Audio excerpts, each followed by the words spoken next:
So it appears the next game is Pack and Remix, being played by SuperViperT302 in the any percent category for the Nintendo Wii. After that, there's a few other games: Super Dodgeball, Super Mario Bros. 3, Street Fighter 2 Champion Edition, and Little Nemo, the Dream Master. That last one sounds very terrifying. I would not like to cross paths with a Dream Master. Who knows what nightmares he can give.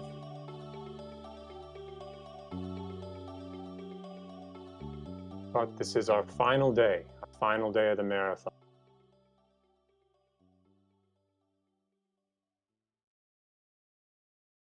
Let's hope we achieve our goals and dreams are obtained.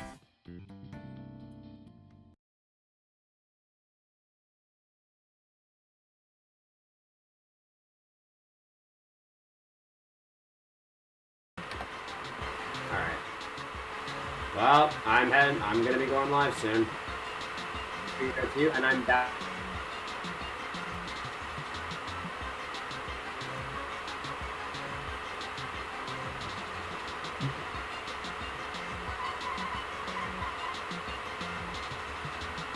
Alright, what's up everyone? I'm SuperViperT302 and I'm back with objectively the best Pac-Man game, or the best Pac-Man speed game ever, Pac-and-Roll Remix, which is a Wii update of a DS game from 2005 called Pac-and-Roll.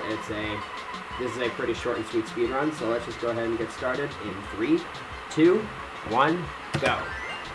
Alright, so your main movement tech in this game, in addition to just rolling around, obviously, is you have this little boost where if you just shake the Wii remote, you'll get a boost of speed that propels you forward in one direction. And this is useful for multiple things. Obviously, it's useful for going fast. You can break open boxes with it, and you can gain a pretty decent amount of height if you do it off of slopes and then become airborne, which I'll be using several times throughout this run for some pretty big shortcuts and skips and whatnot. So, the way most of these levels work is you just gotta get to the end of the level, you just gotta get to the goal platform, and for most of these stages that's gonna involve going through these green barriers called novice gates. So, I need to collect a specific number of pack dots in order to unlock each gate, which you can see in the lower left-hand corner. And in the upper left-hand corner is how many pack dots I currently have in my inventory, and that's the number I need to be keeping track of for how many pack dots I have to defeat for the gates. Some of the gates are skippable, others are not. There's only a couple that are actually skippable, but most of the gates you just kind of have to go through them. So most of these levels is just going about and collecting pack dots as fast as you can to beat to the gates. You might have noticed that I already have the entire game beat and I have 7 bars of health. That's actually allowed because nothing changes in the game after you beat it, and it's just this Namco Museum Mega Mix autosaves, which is what I'm playing this game on. Since Namco Museum Mega Mix autosaves, it's just way better to have the file already completed so that you don't have to wipe your memory between every run. So here's a slip. So I was going to go for a slip just skip having to go up that ramp. Another thing you might be noticing me doing whenever I'm defeating these boxes is I'm hitting Z to break Pac-Man in place. And this just kind of prevents him from getting recoil from hitting the boxes at such a high speed, which keeps Pac-Man from flying all over the place. That's a technique I'm going to be using often to save myself whenever necessary. So 1-4 is where we're introduced to the first power for the game, Night Pack, which makes Pac-Man a little bit heavier, so he doesn't get a whole lot of height from slow boosts and stuff.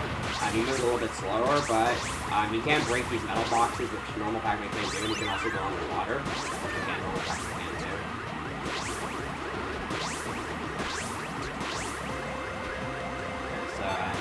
He's also invincible to these spikes, but that doesn't really matter too much. And now we're going to be heading on to 1-5, which is where we're supposed to be introduced to the second power of the game, Light Pack, but I'm actually going to be skipping Light Pack in this level because normal Pack actually rolls faster on the ground than Light Pack, and so this will allow me to make a faster platform cycle at the end that's around 8 seconds faster. So Light Pack is basically the broken power-up of this game. It makes Pac-Man a lot floatier mid-air, so he lasts longer in mid-air, and also he gains an incredible amount of height from slow boosts and bounce pads, and I'll be abusing it several times for some pretty big skips throughout this run. Yeah, this is the cycle that you can't make with Light Pack. So that's World 1. Now we're going to be moving on to World 2, and this will be the first level with a really big skip, and it's going to be done with Light Pack. So this level is going to actually go by really, really fast. So what I'm going to do here is I'm going to grab Night Pack and then use it to go underwater and grab Light Pack, then turn around and use this slope boost to get to this area at the end of the level. Then I'm going to ledge grab hop around this goose pad, break this box, and then ledge grab hop on this. Hopefully. Oh, dang it. Yeah, this part of the level, this is a really finicky trick to do because of this goose pad.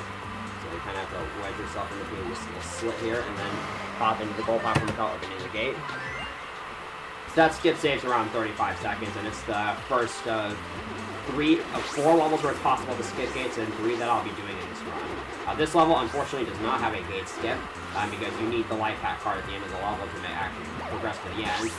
But, and that's not obtainable unless you open the gate, but you can use these bounce pads to get to the higher ledges early. And then there's the boost pack that propel you forward by a lot and speed you up getting to the next section.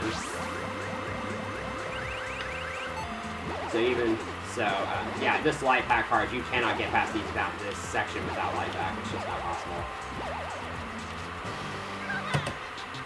So now it's time for 2-3, which is an even bigger tease than the previous level because the goal platform is actually rotated right behind where you start, but it's not possible to slope boost there through any normal means. It's not possible to skip to that goal platform, and this level is about a minute. It's a little under a minute and 20 seconds long, so this skip would save over a minute if it were possible, but sadly it's not, so we do have to go through this level, which is pretty difficult because there are a lot of dots you have to collect in a lot of sections, and it can be really difficult to grab most of the dots that you need. Here I have 9 reserve pack dots. That's really, really good, because that will mean I don't have to go too far out of my way to grab extra pack dots in this part of the level here. So, I think I might have to now, though, because a little bit of sloppy pack dot collecting there. Never mind. So here's the bowl where I'm going to be kind of collecting all the outer pack dots first and then just making my way inwards. And you might think that it's difficult to find your way out of here because there isn't really a good visual indicator as to which way to go, but there actually is. This power pellet right here, just to the right of it is the way out. And if you go that way, you'll never fail to get out.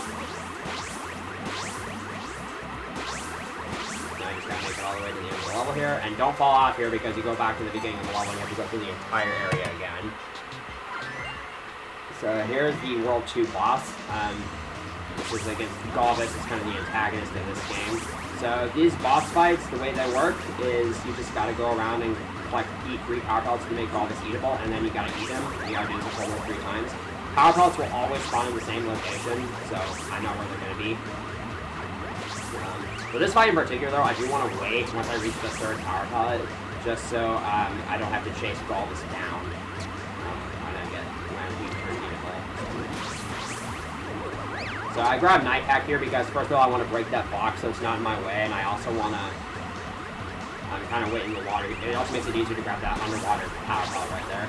And it doesn't really matter too much. I have to wait for Galvis once I get to the end anyway. And there's normal pack card I can collect if I want it. That's it for World 2. Now it's time to move on to World 3, and this is where I would say the run really starts to pick up in terms of difficulty. This first level has an early cycle around 40 seconds into the level that I need to make, which requires me to play nearly perfectly for the first 40 seconds of the level, and also I have to collect every single pack dot in this first section of the level, or else I'll lose 5 seconds in the next section. So far, this is good, and this is and collecting pack dots while also trying to have good movement is very difficult, especially when you have these ghosts that just get in your way. And Pac-Man can be somewhat tricky to control. Right. But I should be good. I haven't really made too many big slip-ups so far. Alright, this should be continuing the cycle. I don't believe I missed a pack dot. Alright, I made the cycle. And now that I made it to these huts over here, I can actually skip the cars for the rest of this level, because here I can just ledge grab up in between these platforms. And grab all these pack dots. And I need to skip this platform here. It's not possible to reach it without the car, which is why I need to grab every pack in the first second. And here I can just slow boost to these final 2 sets of... Oh no. That's not good. I need that 1 pack dot. Well, luckily that doesn't waste too much time because I can just go right back there. Alright, that wasn't horrible. Now I back that up really quickly. So here's 3-2. So this level, there's a few different options you can go about going through this level. I'm going to choose to go about it the standard way, which is to grab Night Pack in this first section, because I need to grab some underwater pack dots in order to progress.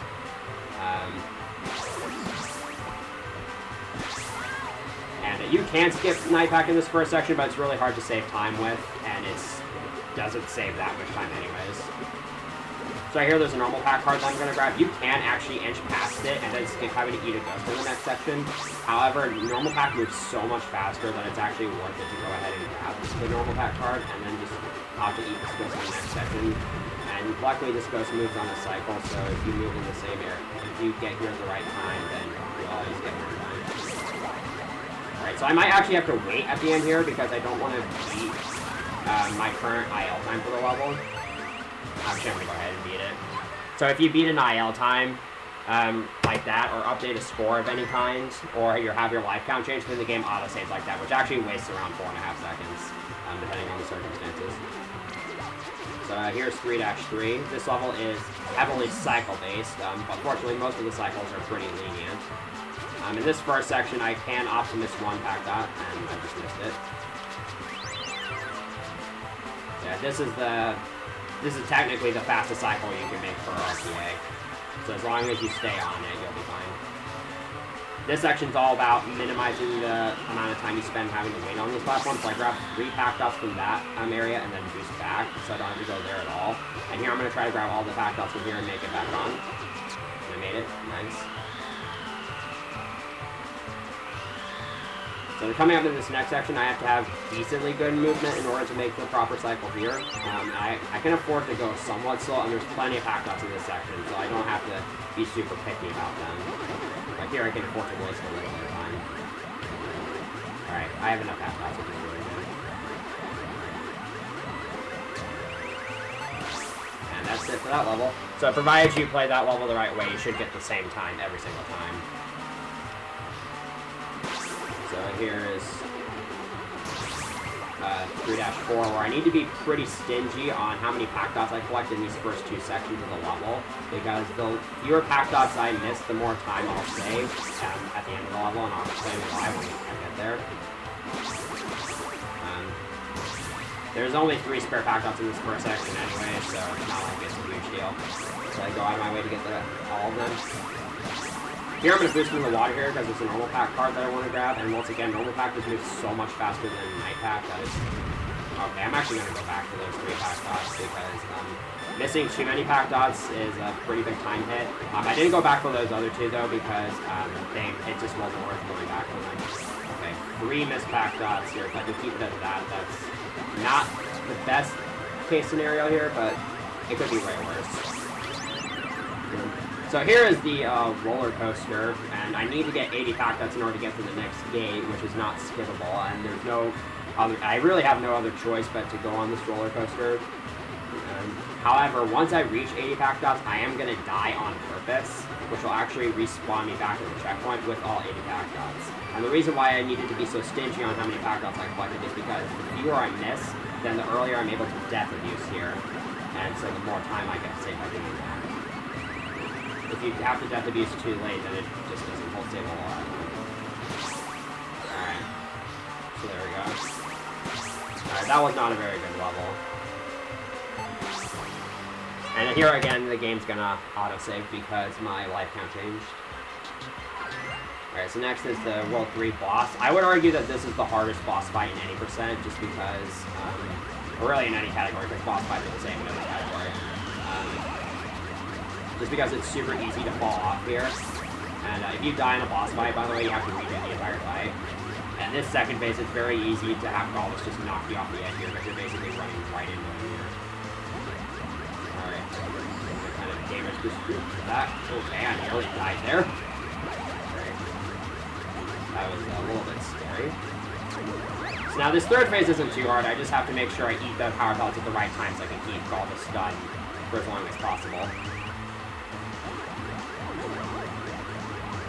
And that's it. for World 3.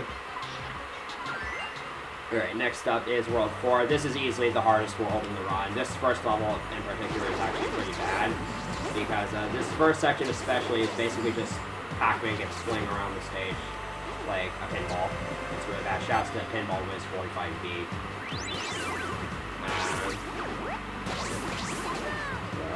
Yeah. You have to collect every Pac dot in every section of this level in order to get through the gates here, so it's pretty tight. And also, again, there's just a lot of obstacles that can bounce back and around. I should be on pace to make the fast cycle in this level. I was able to... Okay, now I'm definitely not. Alright, so I made that. But there's no way I'm going to make this. So I just missed the platform cycle there, so I'm going to have to wait for that one. That wastes about 3.5 seconds. It's not horrible, but with the level optimization this game has had, it can be pretty annoying. Right, it can actually be somewhat significant.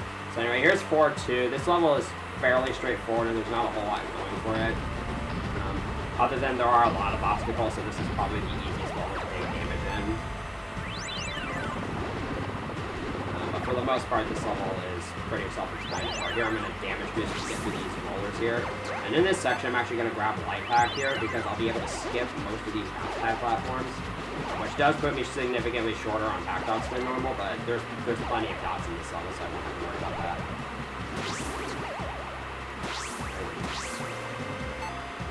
So here I have some falling walls I have to try to dodge. It's very difficult to dodge these while also trying to collect all the pack dots you need. But this is the brake mechanic actually comes into pretty good use here, and because since the ledges are so tiny, it's super easy to lose control of Pac-Man just having them go flying off the stage. So yeah, that was a really, really good level there. So for the start of this level, I'm going to do this strat where you boost across these platforms here. That was a strat found by Joester98. It actually doesn't save any time because I'm bound by a platform cycle here, and you might think I could be able to make that cycle, but yeah, there's no way you can make that cycle in real time. But it makes this cycle much easier to make, which this cycle is possible without doing the boosts, but it's way easier with the boosts. So I have to boost into these bounce pads to get enough momentum across these gaps. And coming up is probably one of my favorite bits of music in this game. So yeah, I just kind of use that to kind of push me forward, and then I'm going to boost off of the second bounce pad here, which saves around 2 seconds. I'm just going to kind of keep grabbing back in the pack up, and there we go. That was a really good 4-3. But now it's time for 4-4, which is easily the hardest level in the entire any % run, because it's basically just a long downward spiraling path. You can't fall from higher sections to lower sections, because you just die before you even get close. So what makes this level so hard is actually the fact that you're boosting almost the entire time, and there's a lot of sloped edges and really awkward turns here. And so it's very easy to just be holding the slight wrong direction and have Pac-Man go flying off the ledge due to crazy momentum. And the checkpoints in this level are actually really spread out, so a death here is really, really costly. This is the level where if you get here on world record pace and you die, your run is literally over. And there's a lot of really risky sections like that section right there. You have to be turning your camera and holding this strategic angle so that Pac-Man doesn't fall off here. Yeah, this level is basically just utilizing the boost to go as fast as possible. Like right here, you're supposed to really ride those bounce pads all the way across, but you can just boost to the sides. So I'm trying to get as much out of the speed boost as I can. So here you actually can't skip any of these platforms. If you just hold forward, you'll die. So you have to kind of strategically pull back and forth. Alright. That was a really good level. Now it's time for 4-5, which is another pretty difficult stage. And the only stage in the game where I'm going to be utilizing a glitch found by Joester98 called bounce boosting or lava boosting, which basically takes advantage of boosting at the same time you're grounded on a bounce pad or lava. And it's actually really, really useful in this level. And this is one of the few levels where I actually do have to be keeping track of my health because I'm going to be doing a lot of lava boosting in this level. Alright, I need that back up.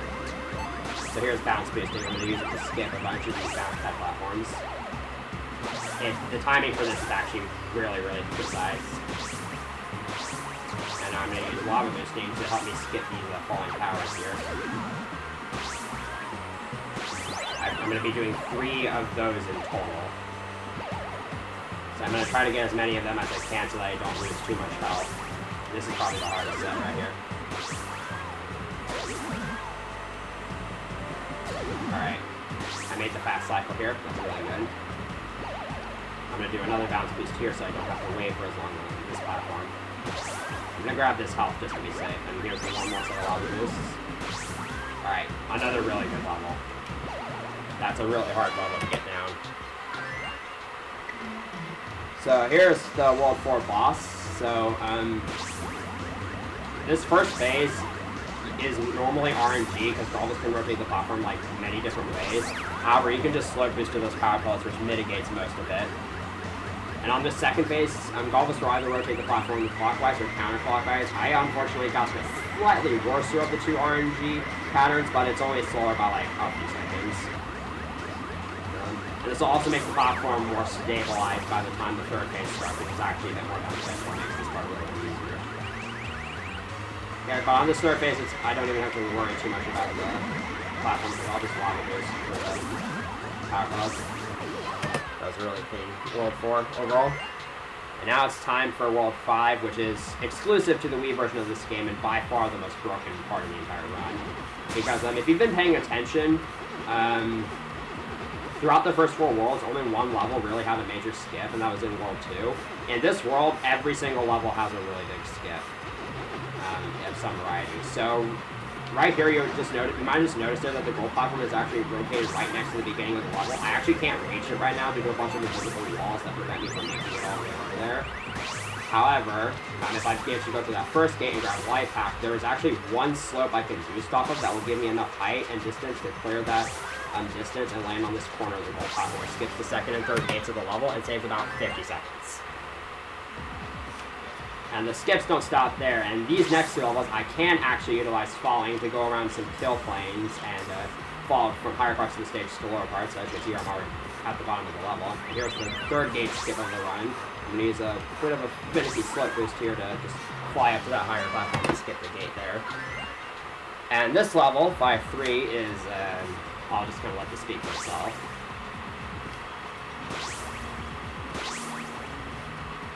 There we go. And now it's time for 5-4. So this level actually also has a gate skip in it. However, it only saves about 10 seconds, and it's really, really difficult. And if you fail it, you die and lose way more time than the skip actually saves. So for the sake of the marathon, I'm actually not going to go for it. There is still a bunch of really neat tricks in this level. Like right here, I'm actually going to skip a cycle of waiting for these knobs. There we go. More cycle skips are going to be coming up, or I'm actually going to be going across the corners of these platforms here. This is a technique I like to call crisscrossing. Oh, I messed that up. Alright, so now my cycles for this level are going to be somewhat off, but I should be fine.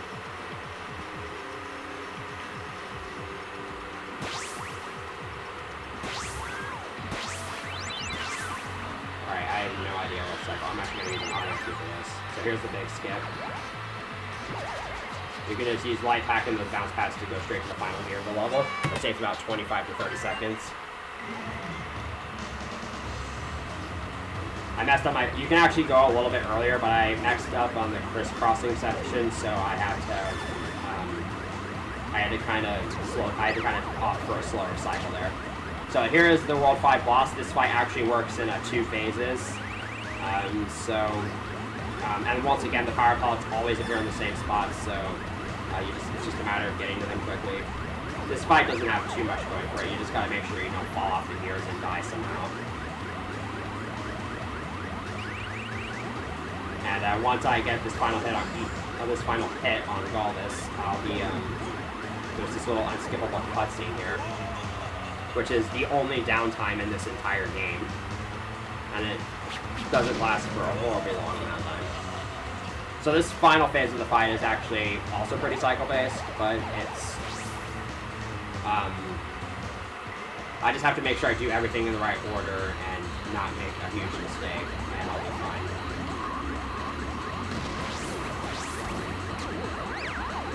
So this route might seem kind of roundabout, but this is the best route that works for this fight. You have to be careful here. It's really easy to fall off here. And again, if you die in a fight, you have to do a boss fight. You have to redo the entire fight. Alright, time's actually going to be coming up soon. It's going to be when I eat balls for the final time, so I want to get ready for that if I'm running. Provided I don't die here, obviously. Alright, get ready. And time. Alright, my timer says 23:34. That's actually marathon world record. The actual world record is a 22:58 by me. I'm kind of the only person who actively runs this game. So, yeah, that's Pack and Roll Remix. It's a very short and sweet game. If you're interested in learning this game, first of all, you should join the Pac-Man Discord. We have a Discord server for pretty much all the Pac-Man games. And, also, I have a tutorial for the entirety of Any Percent on my YouTube channel, which, goes through all the levels and some extra stuff. So, yeah, that's it for Pack and Roll Remix. And thank you all for watching, and I will throw it back on over to the hosts.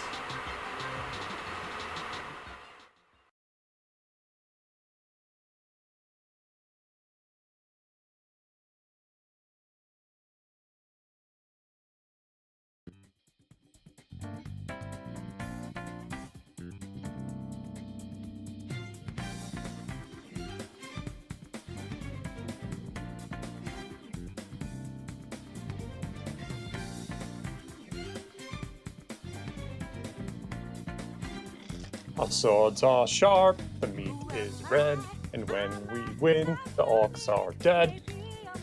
Oh, we're back. That was Pack and Roll Remix by SuperViper. Masterful gameplay. GG.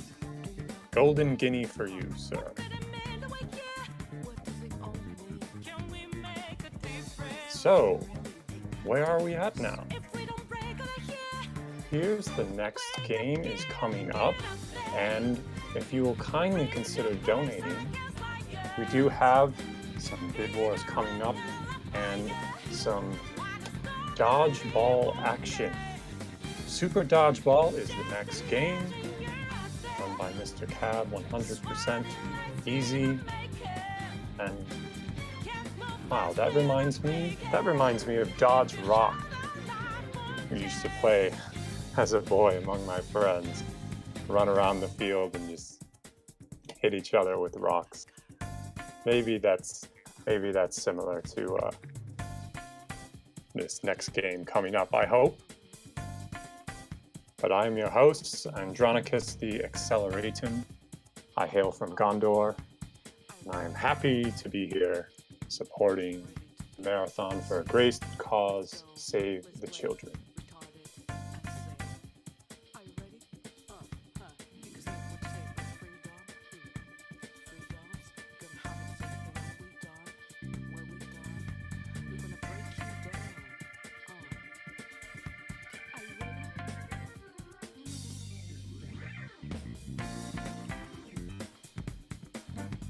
If you can spare any coin, coming up there are some War of Bids happening. We will need coins soon for the Metroid Samus suit bid war.